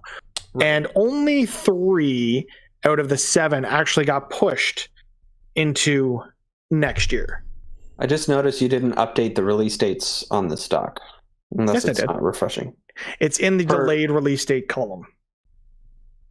No, I mean for things like Bug Snacks and whatnot. Yeah, it's in the delayed release date column. Oh, where is that? Oh, there it is. Okay. To the right. Never mind. Okay. So out of the games that didn't have a release window, we have Axiom Verge 2, Deathloop, and Halo Infinite, unfortunately getting delayed into 2021. Whereas the other games on the list, Bug Snacks, Fuser, Go Fuser, Godfall, and Spider-Man Miles Morales did get 2020 release dates. And interestingly enough, all of them, even though one of them is not a next-gen title. Well, yeah, I don't think there's actually a next-gen version announced for Fuser, but they are all launching on November the 12th. And that launch date for Fuser just goes to show you that we probably rated it a little too high. Because if they're putting it out next to the next gen consoles, it's been getting put out to die. Yeah, probably. So I think I would disagree that maybe the rating's not bad. It could be just being put out to die. Not necessarily being put out to die, but they want to get it out during the Christmas season. I hope that's the case because I want that game to be good. Here's the problem, though. Even if it is good, it's going to go underlooked and underplayed. Like maybe we'll have some sort of surge because of good reviews, but I still expect, even if it's good reviews, for it to be forgotten about. Yeah, that's fair to say. Let's go through the list as we have it, as it stands currently. So the first game we had on that list was Destroy All Humans. Came out, it was what it was. I think the only one out of us to play it was Nathan. Yep. Right? And it was fine. It was fine. And thus far, these scores are not final, by the way, because I will review them on December 31st to make sure they're as accurate as they can be. But as it stands, it's sitting at a 70% on OpenCritic, which we were all within 5 points of that score with me and Nathan. Well, with me being exactly on and Nathan being only off by 1. We more or less nailed where that game was going to land, which is pretty cool. Hell yeah. And that jumped, and then that thought went right out the window with a number of other games on this list. So Fast and Furious Crossroads, Cozy thought was getting delayed, which was unfortunately not the case. My argument there back in the day was basically, Vin Diesel, this is not the first video game that Vin Diesel has been a part of. Previously, he worked on the Chronicles of Riddick games, and those were not that bad. In fact, the first one, Escape from Butcher Bay, is still to this very day very highly regarded. And so I thought that Vin Diesel would be... He would care very much about Fast and Furious Crossroads quality and, review scores upon its release, and that he would be willing to delay it ahead of time to ensure that it was of the utmost quality when it finally did release. And clearly I was very mistaken in that regard. Yeah, it did end up coming out, and it screeched to a halt at a 38% on OpenCritic, which only Alex and I got within 10 points of that. The way we're scoring this is basically if you're within 10 points, you'll get a score based on how many points you were off of the score. Otherwise, it's 0. So we both scored points here, but none of the other hosts did. The next game to come out, I'm going to eat crow on this one because I was way off of the 92% that Flight Sim got on OpenCritic. That was not great. I knew that one was going to happen. I didn't do enough research into that one apparently because I was too young when the last one came out. Also, PC gaming is for dorks. That's true. The next game, Baldur's Gate 3, did come out kind of. So, but we're calling that one a delay because the full title is not coming out until next year. So it is, for all intents and purposes, delayed out of 2020. So we're not going to score it. But go ahead, AJ, with. Yeah, no, it came out in early access, and I don't recall ever hearing that was the case, that it was going to happen like that. No. It just sort of came out full price in early access. No, not that I was aware of when we did the list. Yeah. I looked for that date, and it was still saying August 2020, but I don't remember them talking early access before. Yeah. Shortly before that game actually came out. I'm probably totally wrong, but it's fine. The next title that we have there, I don't even remember why this made the list, but I'm glad it did because we were all three of us were within easy 1 points, point of the OpenCritic score of 69. Nice. For Surgeon Simulator. Nice. The next game, fuck all of you, because AJ, Cozy, and Nathan all thought Avengers was getting delayed. It didn't. Should have been. Alex and me both got points for that. He got more than I did, and that makes me sad because that game shouldn't have scored as high as it did based on the state of its release. The next title coming in at an 89 on OpenCritic was Tony Hawk Pro Skater 1+2. And I'm glad that happened. I'm not glad that Nathan got so many points for it because he and AJ actually were only off by 2. Yeah, from that 89% on OpenCritic. Given how much time that Nathan has invested in this game, I feel like it's only appropriate. Yeah, that's understandable. I just knew it was going to be good. I was really, really hopeful with the developers that were handling it, and they pulled it off. It's a great, great game. The next game on our list was Kingdoms of Amalur: Re-Reckoning, a remaster of the title originally released on the PS3 and 360. That came in at a solid 72, so maybe not up to snuff with what some people here thought it was going to get. But all of us did score points except one AJ Fraser. That was a disappointing release. I played it, and it just it looks like the PS3 version. They haven't done many upgrades to it. It's almost like a port. If I remember correctly, some of these we may have looked up just to see where like the original release came out, and we tried to pick a window around that, and it's just funny. Sorry, go ahead. No, I didn't have anything to say. I was going to say, it's just funny the amount of work that was put into Destroy All Humans. Now, that was a PS2 game and needed more work from THQ Nordic, but then you also get this from THQ Nordic, where it doesn't quite put the effort in. So it's just confusing. Yeah. So we've had some questions from our fans on what will happen if this changes at all between now and the end of the year. And the answer to that is these numbers will change, because I am going to go in December 31st, 2020, and meticulously review all these numbers from OpenCritic to make sure that hopefully I win, but it probably won't happen.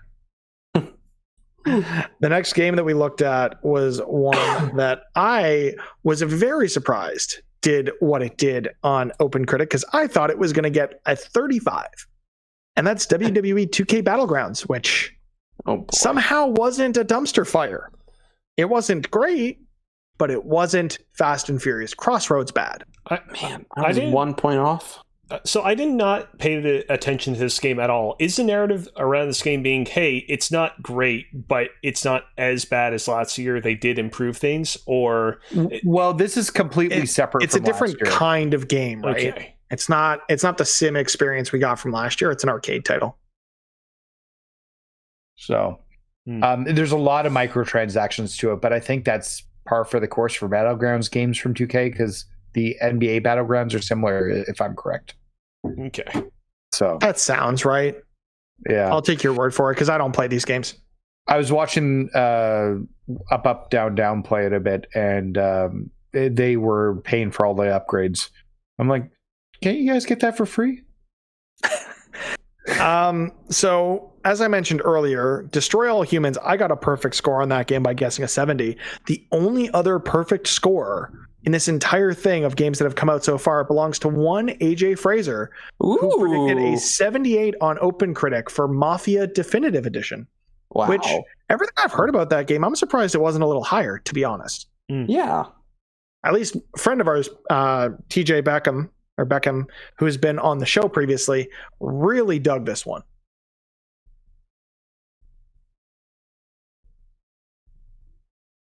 Nothing? Cool. We'll move on. Very good pregnant pause. Yeah. I thought my audio Really dropped out. The next game that has released, and actually, the second to last game that we actually have scores for, and a surprise to me and a surprise to all of us, as Cozy mentioned earlier, an 85 for Crash Bandicoot 4. It's about time. This is one I do want to get to at some point. I'm very encouraged by seeing people play it and seeing the reception of the game. It's one I want to get back to, but what do you guys think about this one? It's a Crash game, so I'm not too interested in it. I just never dug Crash. Maybe if it's really cheap at some point, I'll pick it up. We'll see. PS Plus, maybe? Oh yeah, if it's PS Plus, I'll redeem it to my library for sure. All right, and the last title that we have scores for that released, we haven't had any. That's crazy. We haven't had any big releases in like the last 3 weeks. Yeah, it felt like it was one every week for a while there in September and October. But we're at the point now where the last game that we have a score for is in 79 on OpenCritic for Star Wars Squadrons. Came really close here. Yeah, you were one off of that. That's pretty impressive, Cozy. Good job. Thank you. But yeah, sorry, go ahead. I was going to say, Mitch, you thought it was going to be delayed, and you're the one looking for this the most? Yeah, I still am contemplating picking it. So I'm in a situation now where since I've started streaming on Twitch, my PS4 is at my desk, so I'm not using it with PSVR. When the PS5 comes out, the PS4 will go back to the entertainment system and be a streaming / gaming machine.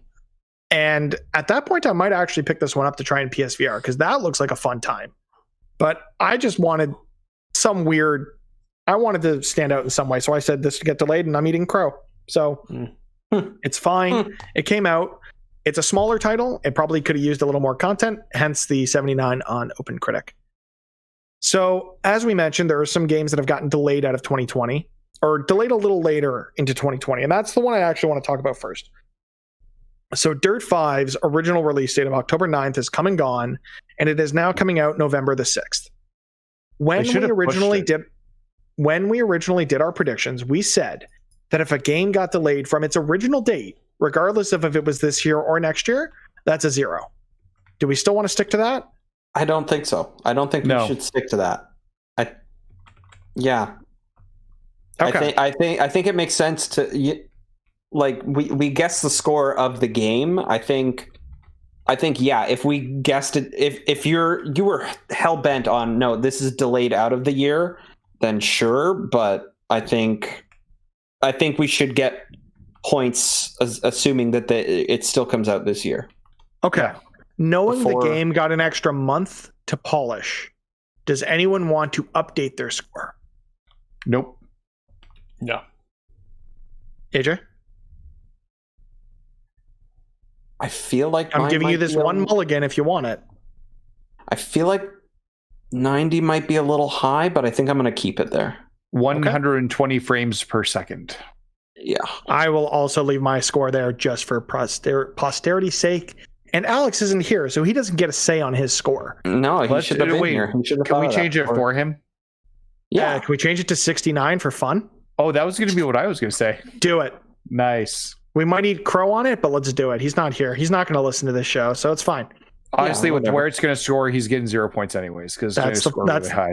That's the plan. So as it stands, our work in progress scores, Alex is leading the pack. That dang kid who decides not to show up for like 3 of the last 5 podcasts, but whatever. He's leading the way with a 62. AJ and Cozy are both tied in second with a 48. I'm in fourth, with a 46, and Nathan's pulling up the rear right behind me with 45 points. So you guys think you can turn this around, or are we kind of screwed? I mean, who knows? I think that... Go ahead. No, I just think Alex is too youthful and too smart being in school. Yeah, he is too smart. I feel really inadequate next to him all these weeks on the show, having to keep up with him.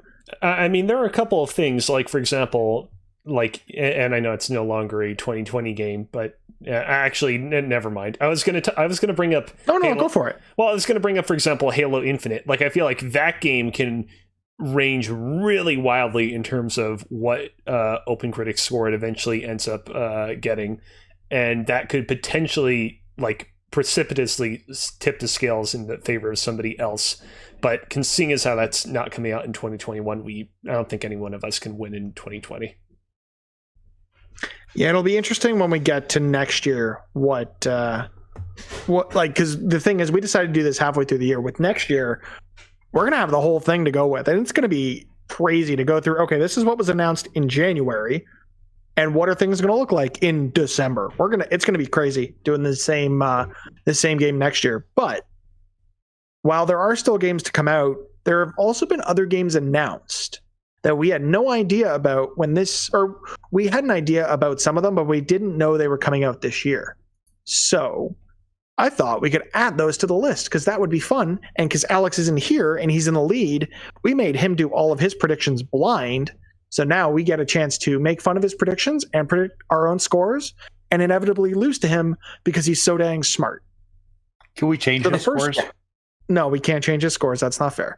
So the first game on this list that's coming out next week in a week and a bit from when we record this is Pikmin 3 Deluxe. Cozy, I know you said earlier you have thoughts on this one. So take it away. Yeah, I mean, I just want to say that I'm really interested to see how the new control scheme for Pikmin 3 influences critics' scoring of it. The Pikmin series, I feel like with each subsequent entry, the kind of control scheme for the series got better and better. The control scheme for the series when it was locked onto the GameCube was fine. It did what it needed to do. Then when Pikmin 1 and 2 were remade for the Wii, I feel like the Wii remote kind of pointer controls like opened things up a fair bit. And then I feel like the series kind of peaked in terms of its control schemes with the Wii U gamepad, just being able to kind of like touch wherever you want to send your Pikmins on screen with the stylus.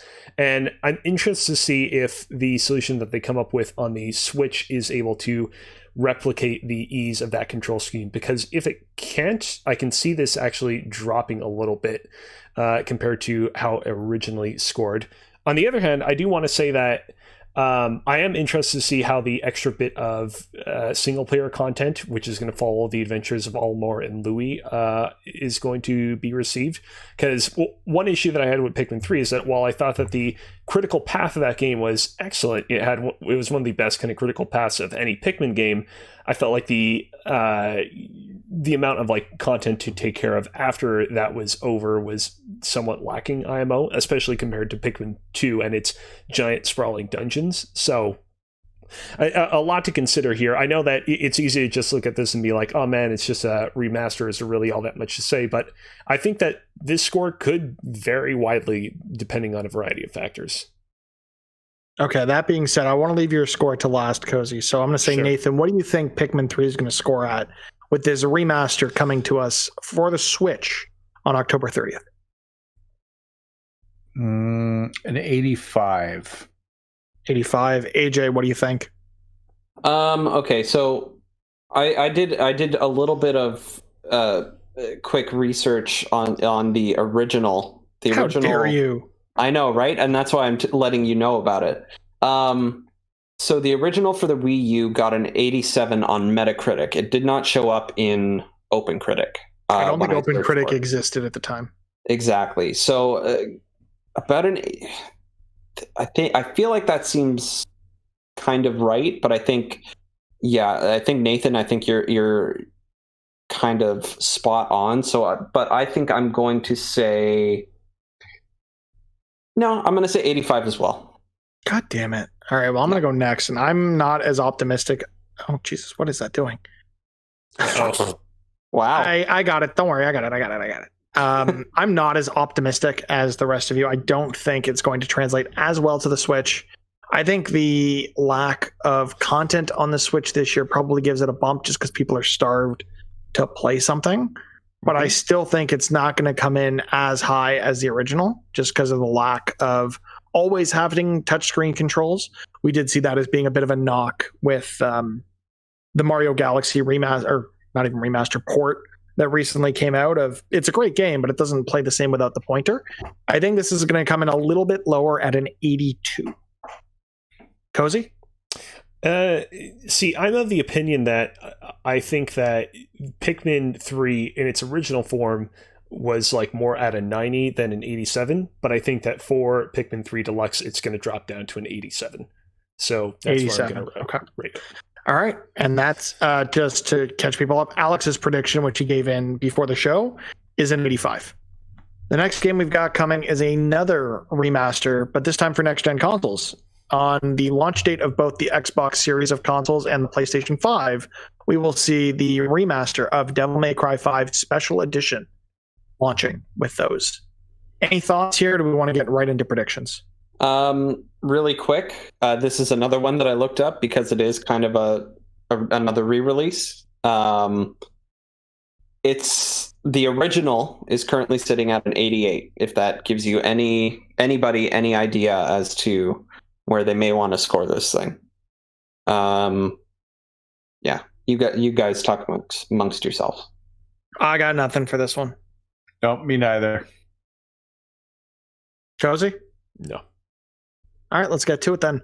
We'll go in the reverse order since we made everyone else go first. So, Cozy, I'm going to need your score on this one. I'm going to say it's going to rate at a 90. I feel like it's...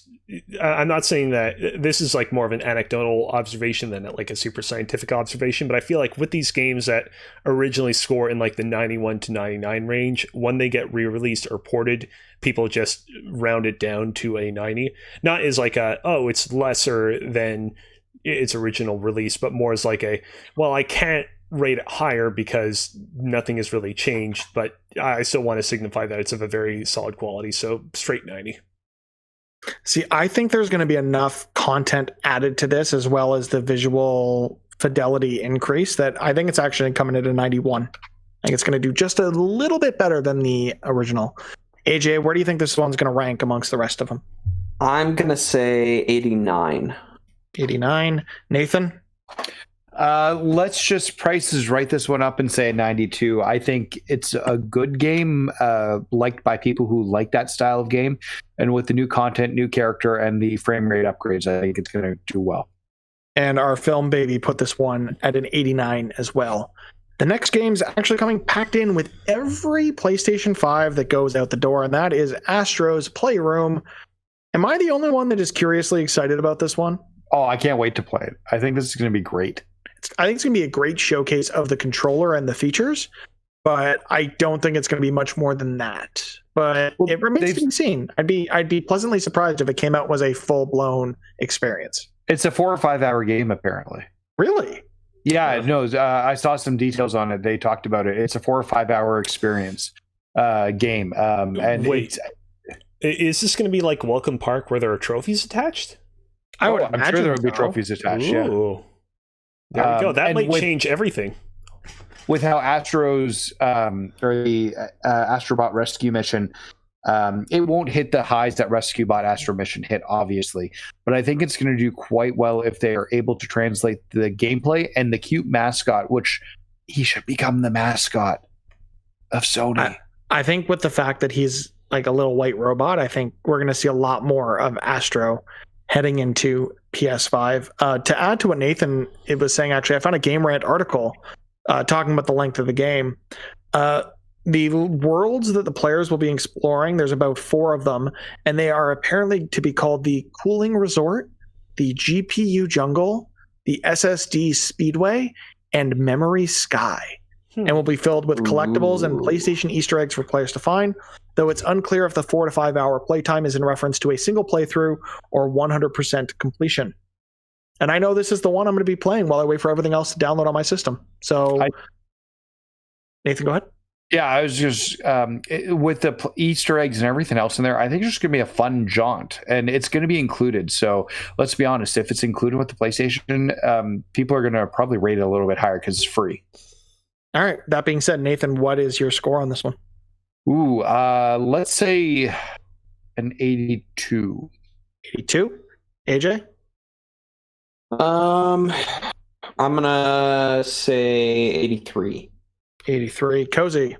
I'm going to be adventurous and say 75. That is not like sometimes you slap a 75 in the game and you're like, it sucks. It's 75. This 75 is like, it's a small but well-polished experience. 75. Kind of 75. Yeah.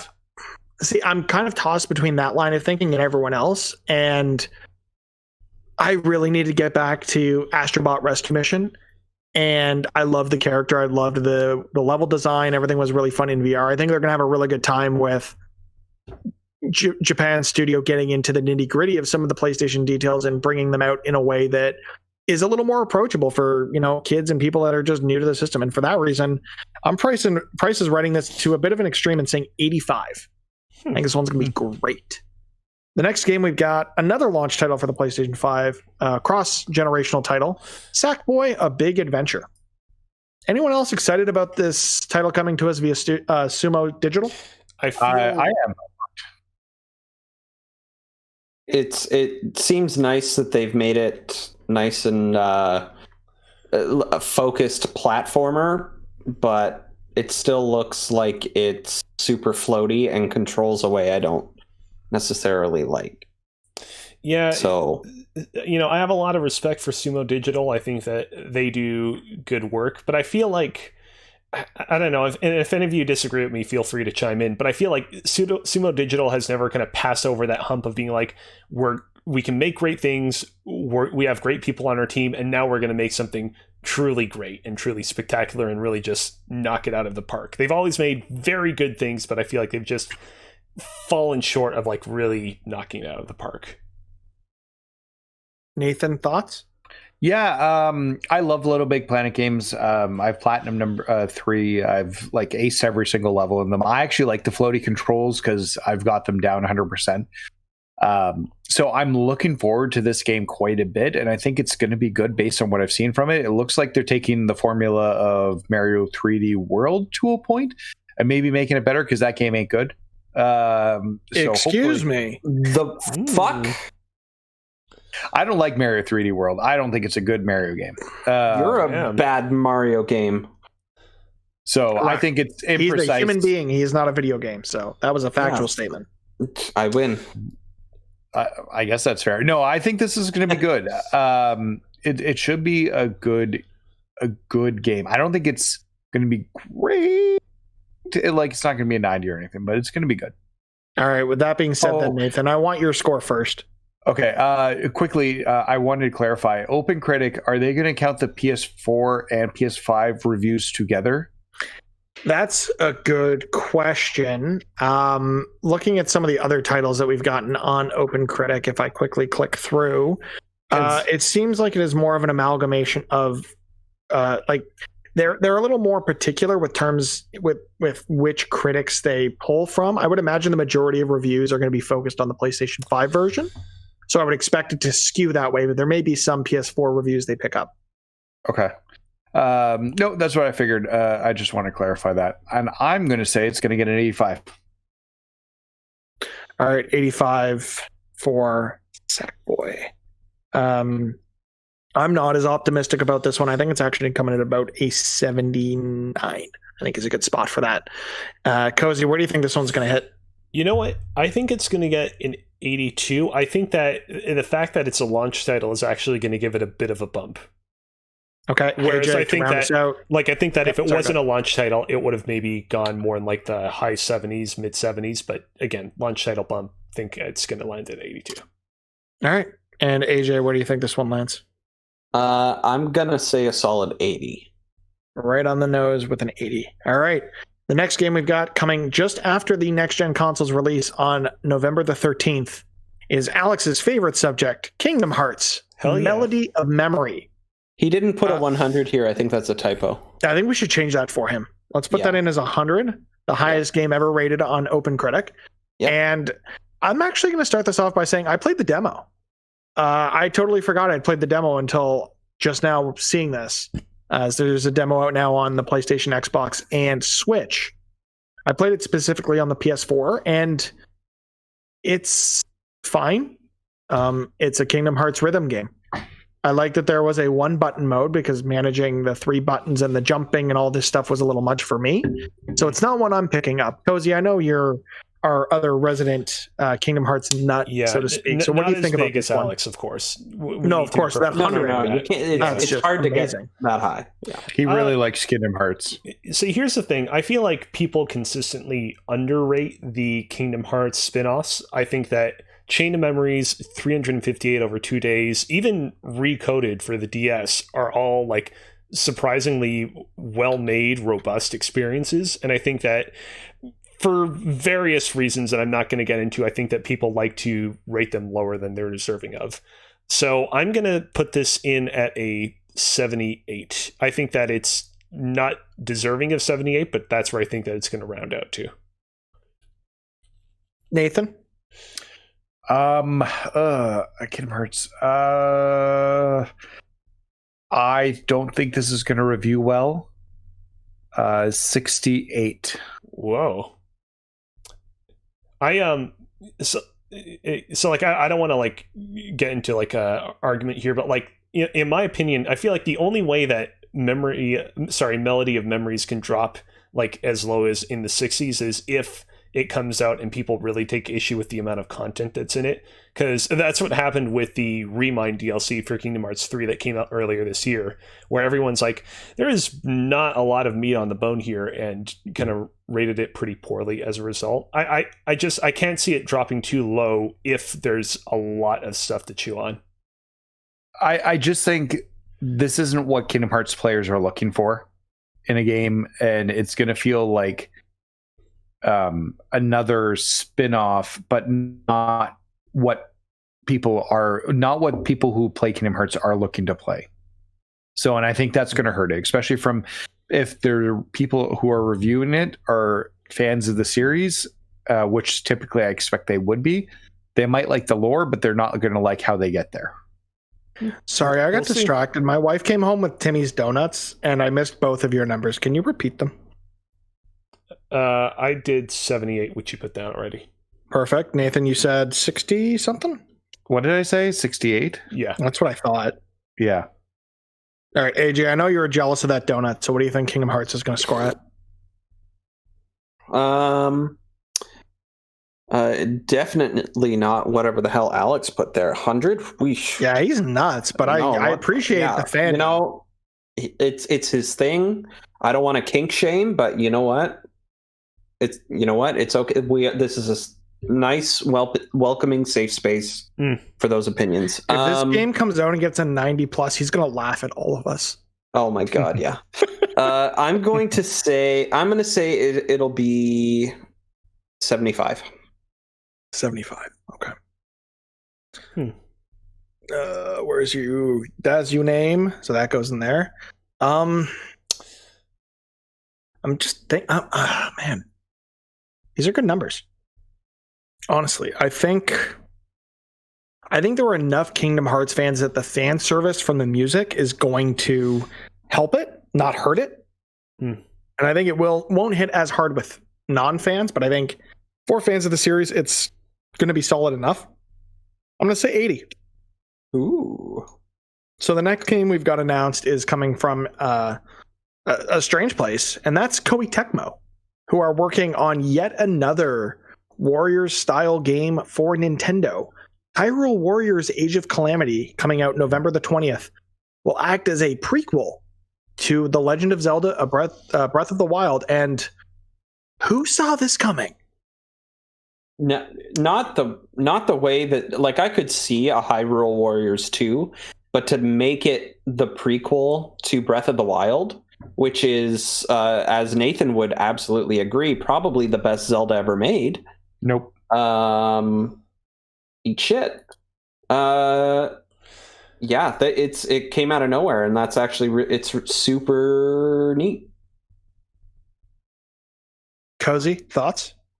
I mean, I'm gonna put this one at an 83. I think that it's clear that they're putting a lot of love and care into the story of Age of Calamity, and I'd imagine that Koei Tecmo will take the lessons that they learned from the original Hyrule Warriors and apply it appropriately to the sequel and make a more enjoyable, less grindy experience. Not that the original Hyrule Warriors was that grindy to begin with, but I think that there are improvements made, and they will be made with this game. But it being a Musou game, I think will keep it from reviewing that much more highly. Sorry, I zoned out a little bit. What was the number? Oh, you got it in there. 83. No, you didn't. What? Well, 83. 83 is correct, but it's not. You put it in the wrong I was going to say, that's not you. Yeah, you're over here. I got it. Since I had a number in for AJ, I'm going to ask him for the next one. AJ, what do you think? I think it's going to do better than the original, probably, because of the Breath of the Wild connection. So I think somewhere around 80 is probably the sweet spot, but I'm going to go a little bit higher and say 85. 85, you say. Okay, let's throw that in there. Nathan, what are we thinking here? Can I ask a question of Mitch, who is a Breath of the Wild super fan for some reason? Please do. Did you enjoy Hyrule Warriors at all? I didn't play it. You didn't play it? Nope. Have you played a Musou before? Were any free on PlayStation Plus? Maybe a Dynasty Warriors was? Then maybe I played a Dynasty Warriors at some point, but by and far, I have not followed this style of game in the past. I'm going to try and get you a Dynasty Warriors review code going forward. Please do. Here's the thing. I really enjoyed Breath of the Wild, and I hadn't played one of those before, and I enjoyed Hyrule Warriors. So okay. I don't like Musou's. I don't like Breath of the Wild. That being said, the fact that it has the name Breath of the Wild will be overrated from where it should be. So I'm going to say, let's shoot this one into the sky and say an 87. 87. Wow. If I'm recalling correctly, a lot of the praise that was brought to the original Hyrule Warriors was with regards to the variety of characters and the unique weapons that each of them brought. As far as we know, I believe it's just Link, Zelda, and the 4 champions that are playable in this one. Correct me if I'm wrong, Cozy. No, they've been showing off some new characters, like, for example, Impa, like a much, much younger version of Impa that resembles Paya, for example, has been shown off. Huh. Yeah. And I would suspect that there are probably going to be some more characters that are going to be revealed. They are, unlike the previous Hyrule Warriors, they're trying to keep it within the continuity and universe of Breath of the Wild. They're not like opening up portals to other dimensions. So the roster will probably not be as expensive, but yeah, that's sort of the current situation. I think with that being the case, and it's actually coming a little higher than I originally was going to give it, I'm going to say a 79. Because it was going to be much lower than that. But I think 79 is the right spot for that. It's right in line with the definitive edition of Hyrule Warriors that came to the Switch. I know people love Breath of the Wild and they'll like the story here, but again, it is just a Musou. And I know people are a little tired of the genre and the repetitive nature of those titles. That being said, we can move on to our second to last title on this list. And that's the surprise rename and expected launch in December of Immortals Fenyx Rising. What was originally known as God and Monsters from Ubisoft. It was renamed in part due to a lawsuit filed by Monster Energy Drink, who felt the original name of the title infringed on their use of their branding in video games. And lo and behold, like a month after that lawsuit was filed, Death Stranding came out that was full of Monster Energy Drink promotions. So not all that surprising, but we've now had a look at Immortals Fenyx Rising. Actually, as of recording, there will be a demo available tomorrow. So by the time you listen to this, you can go to Stadia and for free play a demo of this game. And I look forward to doing that and really wish that happened today and not tomorrow, because then I might have actually had something to say in terms of the input to this game. But it looks really good. It also seems to be inspired by Breath of the Wild slightly. Oh, no, I agree with you wholeheartedly there. Yeah.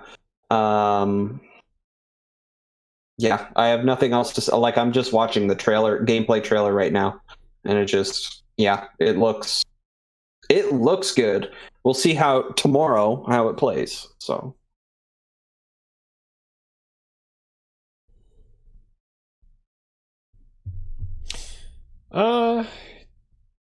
Yeah. I'm excited. I apologize. Were you guys trying to do a really long pregnant pause? I apologize. Not at all. Accidentally. Yeah. No. I think this looks good. It looks like it might do what Breath of the Wild tried to do right. So I'm looking forward to playing it. I think it's surprising. I think the December launch, I'm surprised they're not holding it to the spring, to be honest, because I feel like it would get a little more clearance from the next gen titles if that were the case, because I have a feeling it's going to come out and actually surprise a lot of people. So with that being said, I think it's going to come in around an 87. Nathan, where do you think this one's going to score? Yeah, so it's an Ubisoft open world checkpoint type game is my understanding. And those tend to do pretty well. I think you're probably right on the money with 87, so I'm going to stick there too. All right. AJ?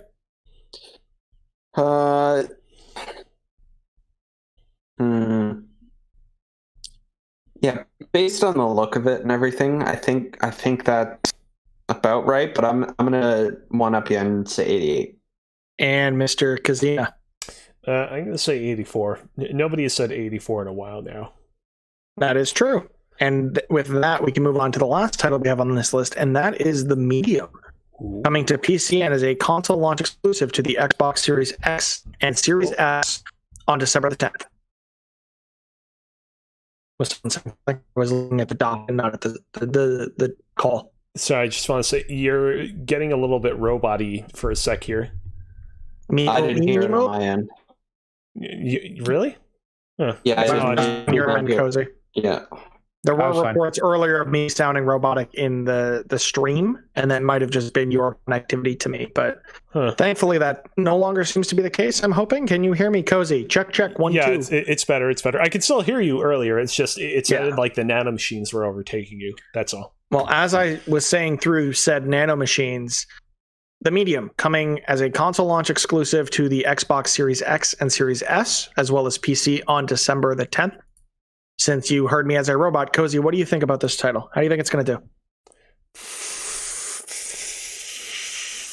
Are you familiar with this title at all? I've watched the trailers. There's a woman walking around. There's some supernatural stuff. Yeah. Shifting between two perspectives, two different worlds rendered at the same time, all that jazz. AJ, Nathan, thoughts about this before we get to scoring it? It looks like a spooky. Oh, sorry. Yeah, it does look like a spooky. It's super spoopy. Super spooper. Hopefully it does the shifting between planes as well as Titanfall 2 did. Because that could be an interesting concept. Interesting in concept, but I don't know how well it's going to translate to the game itself.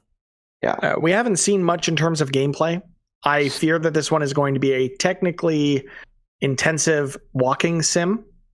And I actually like Alex's number in there at an 86, but I think I'm going to go a little bit lower at an 84 myself.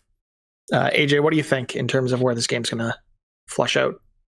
I'm going to come in right in between you and go with 85. Nathan? So, like you mentioned, we haven't seen gameplay, and that worries me on this, especially with it coming out in December. It kind of like it was delayed, right? I don't think it ever had a release date. I think this is the first release date they gave it. It just seems like a really weird time for the title to be coming out, and I think if it was going to be good and like. It's a month. Actually, it's exactly a month after the Xbox Series X and S release, and I think that like a month's a little bit of polish, but it's not going to change the score hugely. And if they could release it on that day, and it would make sense, they would. And I feel like it's being put out to die a bit in December, considering the Xbox has no other tentpole titles coming out, like major tentpole titles.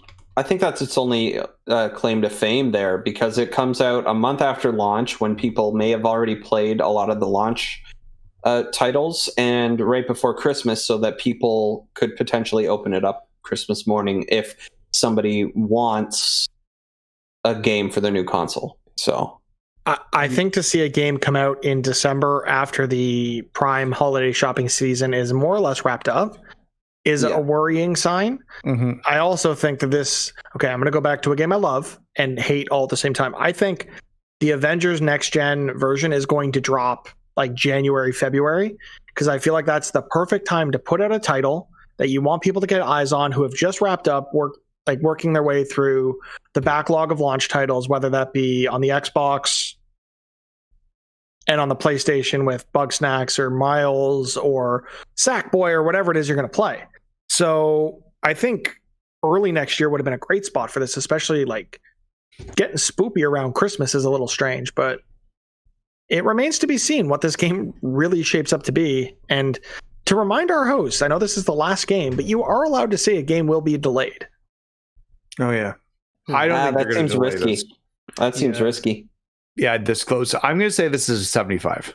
75 from Mr. McInerney. Cozy? I'm going to try and straddle the difference and go with a solid 80.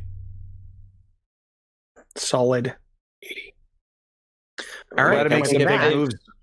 If any of these games is going to get delayed, it might be that one, but I don't think anything else in there could be delayed at this point. Maybe Immortals if the demo goes really poorly, but I feel like that train has left the station, honestly. But with that, delay play room. We've predicted the majority of the games coming out between now and the end of 2020.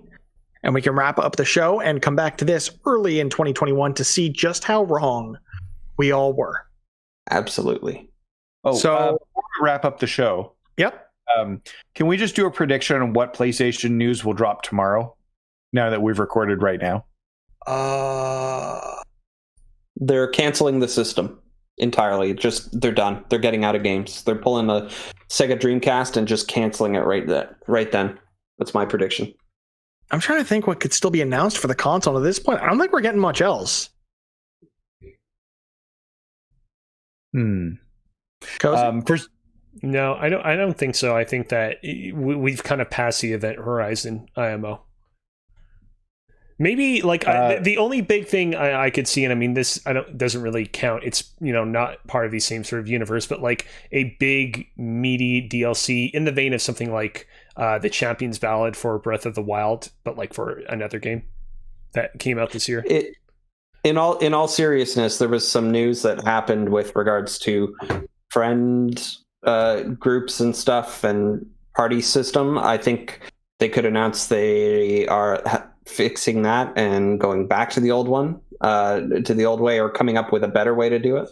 So I think we didn't talk about that news a ton. I think with regards to the party changes, I think it's because they're doing so to enable specific features on next gen that we're all going to really like to see, but it's going to limit the way the game is presented or the way the console manages parties now, which is unfortunate. I just thought of what I think the big thing is going to be, and that tomorrow we're going to see tweets of, we have a PS5 in the apartment because no one's in offices right now. Mm-hmm. Expecting impressions on Monday or something like that. It's possible. I think we will see the UI dump number 2, where we see more in-depth stuff, including the store trophies and other things they did, the media tab that they did not talk about yet. I'm just realizing right now, I didn't realize what you were asking us at all earlier when you asked us about the PlayStation 5. I thought you were asking what games could still come out later this year, and I brought up the Zelda DLC example of something that could come out, but that was not what you were asking at all. Not in the slightest. But tomorrow we get the Pokemon Crown Tundra, which I'm very excited to play. No wonder you guys seem so confused. Yeah. I'm just used to it at this point, Cozy. Oh, I do legitimately think. Do you have something? What? Do you have like an actual prediction then? Well, I mean, I do think that, like, for example, Jeff Keighley's Game Awards could, potentially shadow drop something pretty significant later this year, but I have no clue what it could be. All right, with that, press YYZ. As always, you can find the show socials on Twitter. You can find it on Twitch. You can find it wherever you might be at Press YYZ. And we appreciate the subscribe on your favorite podcast service, whether that's iTunes, Apple Podcasts, on Spotify, Overcast. Do we have an OnlyFans yet? We definitely don't have an OnlyFans. That will not be a thing. Please don't mention OnlyFans. Cozy, where can everyone keep up with you? You can find me on Twitter at Alex Cusina, and you can also find me on Twitch at twitch.tv/CozyBearLive. I just want to mention, earlier on in the podcast, I asked people to go over to itch.io and to upvote the current game that is on the Game Jobs Live Game Parade 2020 Game Jab page. And a lot of you went in and rated it, and I really, really am thankful for you doing so. I posted the link to the page for my game in the chat, so if you haven't had a chance to do so yet, please go and give it a rating. But if you already did, thank you very, very much. I am greatly indebted to you taking time out of your day to do so. And as we've said, you can find Cozy on Twitter, where he'll advertise the crap out of that, and we, through the podcast social channels, will do the same. Nathan, where can people keep up with your shenanigans? You can check me out at _NMAC, where I will have upcoming review for A Tale of Paper and Foregone, which I'm hoping to talk more about next week. As well as, if you want Mitch to start an OnlyFans, please tweet at him immediately and for a while, repeatedly. Mitch George. I guess that's my segue to talk about my socials. It is everywhere: Twitter, Instagram, and recently twitch.tv at Mr. Mitch George. Plan is to stream the Pokemon DLC tomorrow, and this weekend is going to be a crapshoot, probably more Samurai Sundays featuring Ghost of Tsushima, but we shall see. And Nathan, already went. So where people keep up with your shenanigans? You can find me all over the internet at Times Hero, capital T, capital H. That's Twitter, Instagram, Twitch, all that fun stuff. I don't do much on Twitch. Yeah, I need better internet. And he may not be with us tonight, but our film baby does keep busy over at Twitter at blatantly_Alex, Instagram at blatantlyAlex, and he has links to all this stuff through there. But until next time. That was easy. Oh, you really surprised at the end there, huh?